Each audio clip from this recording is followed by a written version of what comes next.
بسم اللہ الرحمن الرحیم۔ درخت بھی انسانی ضروریات میں شامل ہے۔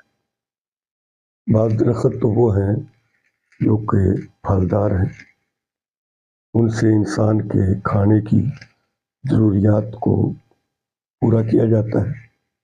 آم کا درخت ہے، انار ہے، جامن ہے، اسی طریقے سے امرود کے درخت ہیں، مختلف درخت جن سے انسان اپنے کھانے کی ضروریات کو پورا کرتا ہے۔ اور بعض درخت وہ ہوتے ہیں جو سایہ دار ہیں، گھنے درخت ہیں۔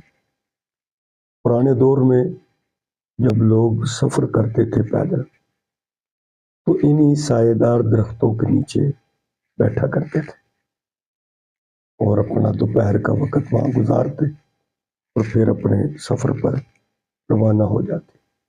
اسی لیے شریعت میں ہمیں حکم دیا گیا کہ سایہ دار درخت کے نیچے گندگی نہ پھیلائی جائے، پیشاب و پخانہ نہ کیا جائے، جس سے بیٹھنے والوں کو اذیت ہوگی، تکلیف ہوگی۔ ایک بزرگ اپنے شاگردوں سے کہہ رہے تھے کہ میں نے شفقت درخت سے سیکھی۔ شاگردوں نے کہا حضرت درخت سے کیسے شفقت سیکھی؟ آپ نے فرمایا کہ میں نے ایک پھلدار درخت پر پتھر مارا، مگر درخت نے جواباً مجھے پتھر نہیں مارا بلکہ مجھے پھل دیا۔ یہ درخت کی شفقت۔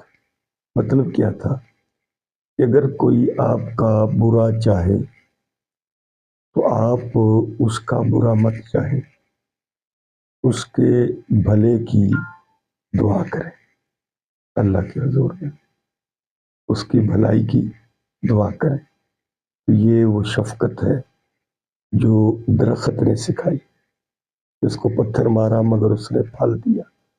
آپ سے کوئی برائی کرتا ہے، آپ کو تکلیف پہنچاتا ہے تو آپ بجائے تکلیف پہنچانے کی اس کے لیے خیر کی، بہتری کی، اصلاح کی دعا فرما دیں۔